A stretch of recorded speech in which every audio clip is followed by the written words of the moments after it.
Hello everyone, আজকে চতুর্থী আর আজকে আমরা ডিসাইড করেছিলাম যে বাবু বাগান থেকে স্টার্ট করে সুলেখা অবধি আমরা প্যান্ডেল হপিং করব।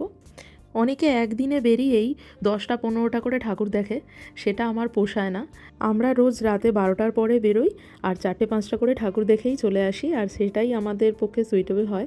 তো আজকে সেরকম ফার্স্টেই চলে গেছিলাম বাবুবাগানে। আর বাবুবাগানের থিমটা খুবই সুন্দর করেছিল, আমাদের ছোটোবেলার কবিতাগুলোকে নিয়ে একটা থিম বানিয়েছিল। প্যান্ডেলের বাইরেটাও যেমন সুন্দর ছিল তেমন সুন্দর ছিল ভিতরটাও। আর সব থেকে ভালো লেগেছিল এখানকার মায়ের প্রতিমা, অসাধারণ কারুকার্য এবং শিল্পকৃতির পরিচয় দিচ্ছে। অসাধারণ লেগেছে আমার ওভারঅল। নেক্সট আমরা চলে গেছিলাম সেলিমপুরেও সুন্দর করেছিল থিমটা, লাইট দিয়ে একটা সুন্দর থিম করেছিল, যেটা দেখতে খুবই সুন্দর লাগছিল। তোমরা দেখতেই পাচ্ছ এত সুন্দর লাগছিল, ছোট্ট জায়গার মধ্যে খুবই সুন্দরভাবে একটা আর্টওয়ার্ক প্রেজেন্ট করা হয়েছে। কলকাতার ঠাকুর দেখার তো ব্যাপারই আলাদা, তা সে প্যান্ডেলই হোক আর মায়ের প্রতিমা, প্রত্যেকটা প্যান্ডেলই কিন্তু একে অপরকে সমানভাবে টেক্কা দিয়ে চলেছে। এবং কোন জায়গার ঠাকুর দেখব আর কোন জায়গায় বাদ দেব সেটা ডিসাইড করাই যেন আমাদের কাছে সবথেকে বড় টাস্ক হয়ে ওঠে এই পুজোর সময়। তো এখানে যে মায়ের প্রতিমা ছিল খুবই সুন্দর বানিয়েছিল, অসাধারণ লাগছিল দেখতে। নেক্সট আমরা চলে গেছিলাম যোধপুর পার্কের ঠাকুর দেখতে। আর এই যোধপুর পার্কের ঠাকুর আর প্যান্ডেল আমাকে এবারে সবথেকে বেশি ডিসঅ্যাপয়েন্ট করেছে।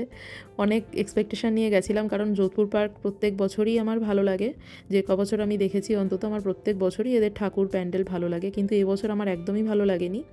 এরা ঢাকুরিয়া বস্তির একটা থিম বানিয়েছিল আর সেখানে মূর্তির বদলে কিছু লাইভ মডেল বসিয়েছিল, মানে লাইভ লোকজনকে বসিয়ে রেখেছিল।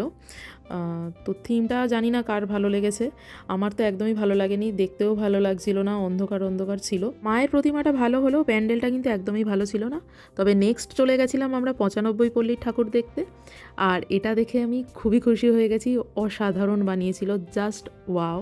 প্যান্ডেলটা যেমন সুন্দর ছিল সেরকম মায়ের প্রতিমাটাও পুরো অসাধারণ ছিল, জাস্ট ভাষা নেই আমার কাছে এক্সপ্লেন করার জন্য। তো নেক্সট আমরা চলে গেছিলাম সুলেখায়, আর এটাই আজকে আমাদের লাস্ট প্যান্ডেল ছিল। তো এটা আদিযোগীর থিমে বানানো হয়েছিল, যেটা খুবই সুন্দর বানিয়েছিল ছোট্টর ওপরে। আর মায়ের প্রতিমাটাও অসাধারণ ছিল।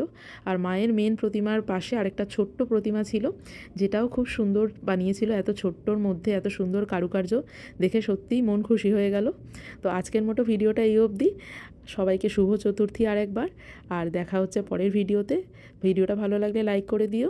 Thanks for watching, by.